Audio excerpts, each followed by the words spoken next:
aujourd'hui, on fait des rangs raccourcis. En anglais, on appelle ça des short rows. Ça dit ce que ça dit. C'est des rangs qui ne sont pas complets, ils sont raccourcis. Il y a plusieurs techniques pour faire ça. Aujourd'hui, on utilise les rangs raccourcis à l'allemande. En anglais, c'est les German Short Rows ou GSR. J'utilise aujourd'hui la merveilleuse laine de bleu poussière qui s'appelle la Taiga, qui est une laine grosseur worsted que j'adore, teinte au Québec et aussi faite au Québec avec des moutons du Québec. Donc, pour faire les German Short Rows, en général, votre patron va vous donner un nombre de mailles à tricoter avant de faire les German Short Rows. Donc, voyons si, en ce moment, j'ai monté 14 mailles. Si j'en tricote, disons, 10, 3, 4, 5, 6, 7, 8, 9, 10. À ce moment-ci, mon patron va me dire de tourner mon travail. Que vous soyez en train de travailler en rond ou à plat, c'est la même chose. On retourne carrément notre travail pour voir l'endos de notre travail. En ce moment, je le fais à la continentale. Ne vous inquiétez pas, quand je refais l'autre côté, je vais le faire à l'anglaise. Donc, quand on tourne notre travail, c'est là où on va nous demander de faire une maille double. Une maille double, comment ça se fait? C'est que déjà, il faut s'assurer d'avoir notre laine en avant, vers nous. On va passer notre aiguille et glisser la première maille qu'on vient juste de travailler dans le sens, comme si on allait tricoter à l'envers, on la glisse. Et ensuite, on fait un genre de jeté en tirant bien fort. C'est la chose que habituellement on vous dit de ne pas faire quand vous êtes un débutant, de tirer notre maille pour l'agrandir. Ça fait une maille double. Dans ce cas-ci, on l'utilise parce que ça va refermer le trou dans nos short rows. On revient en avant, donc on a carrément tourné la laine autour de notre aiguille et on vient travailler le nombre de mailles demandées par notre patron. Fait que nous, on va faire jusqu'à temps qu'il reste quelques mailles sur mes aiguilles. Je n'ai pas de patron que je suis en ce moment, donc j'y vais au gré de mon inspiration. Donc, quand j'ai tricoté le nombre, à l'envers le nombre de mailles que mon patron me demande, encore une fois, ça va me dire tourner le travail. Donc, on retourne. Nous voilà. Et à ce moment-là, on fait une autre maille double. Quand on est sur l'avant du travail, comme vous le voyez, ma laine, naturellement, veut être en arrière. On la ramène en avant. On veut toujours commencer notre German Short Row, notre maille double avec la laine en avant. Encore une fois, on glisse la maille comme pour la tricoter à l'envers. C'est la dernière qu'on a travaillée. Et encore une fois, on vient derrière et on tire un peu sur la laine pour voir une maille double. Celle-là va être un peu plus serrée, c'est normal, que celle de l'autre côté. Et cette fois-ci, notre laine est déjà bien placée derrière pour continuer à tricoter. Donc, on a une maille double ici qui est en fait une seule rangée de V qui se transforme en maille double.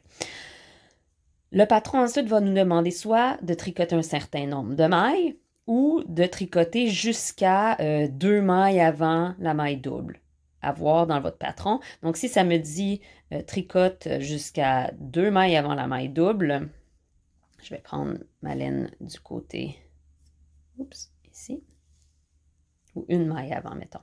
Donc, je vais aller jusqu'à une maille avant ma maille double. Je la vois ici, hein, elle est assez évidente. C'est ça que j'aime par des German Short Rows, des Short Rows allemands, c'est que on voit très bien où on a fait notre maille double. On n'a pas besoin de la chercher. Donc, je vais jusqu'à une maille avant. Je tourne mon travail. Je suis en train d'emmêler ma laine. Oups. OK. Donc, j'ai ma laine devant, n'est-ce pas? Et maintenant, je vais, encore une fois, glisser comme pour tricoter à l'envers. Je vais tirer sur ma laine vers l'arrière. Et là, il faut pas que j'oublie de revenir en... Oups. Faut pas que j'oublie de revenir en avant. Je vais y arriver. Pour continuer à tricoter à l'envers. De l'autre côté, je vais faire la même chose. Je vais tricoter à l'envers jusqu'à ce que j'arrive à une maille de ma maille double. On la voit ici. J'ai une maille. Je tourne.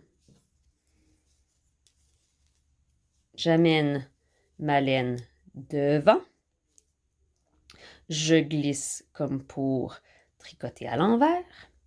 Je tire vers l'arrière pour venir faire une maille double et je continue à tricoter. Et là, j'aurais naturellement fini mes short rows et vous voyez comment ça me fait un morceau qui est en pente ici. C'est normal. C'est ça le but du short row. C'est utilisé pour faire remonter le cou souvent du chandail à l'arrière, parce que souvent à l'arrière, on va avoir un chandail qui est plus haut qu'à l'avant. Donc, on va utiliser des short rows pour faire ça. C'est utilisé aussi pour faire des formes différentes, donc pour tourner des talons, pour faire des pinwheels, des cercles. Donc, qu'est-ce qu'on fait maintenant quand c'est le temps de finir, de revenir? Souvent, une fois qu'on a fini nos short rows, ça va nous dire de tricoter jusqu'à la fin de notre rang. Et ce qu'on veut, c'est s'assurer qu'on prend cette maille double et qu'on la tricote comme une maille régulière, une maille simple. Donc, on vient piquer dans les deux,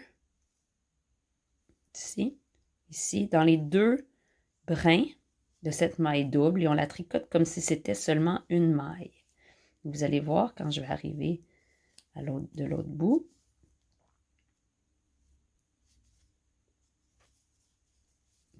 Que ça fait vraiment un effet très subtil. C'est-à-dire que si on faisait juste tourner notre travail pour faire des rangs raccourcis sans faire aucune technique de soit allemande ou soit ce qu'on appelle le wrap and turn.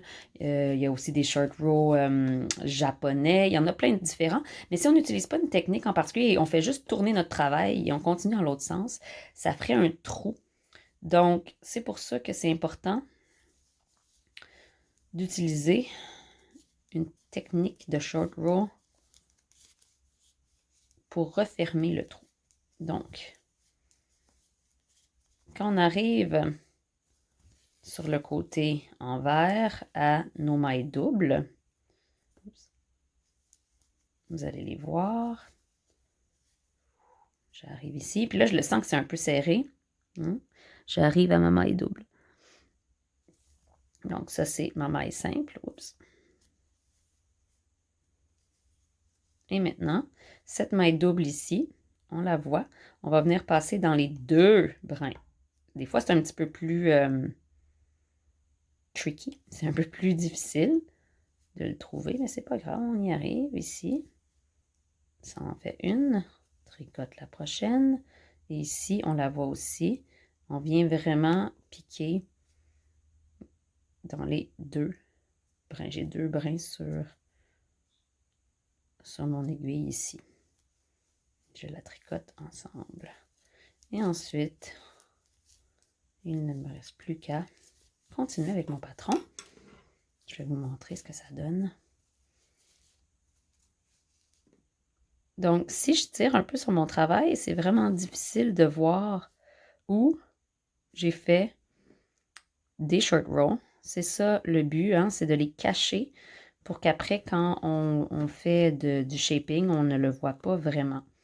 Mais clairement, j'ai plus de tissu au centre que j'en ai sur les côtés. Donc voilà, c'est pas plus compliqué que ça, les German Short Row. Bon tricot! N'oubliez pas de vous abonner à ma chaîne et d'aller vous abonner à mon site web pour des trucs et astuces. On se revoit la prochaine fois.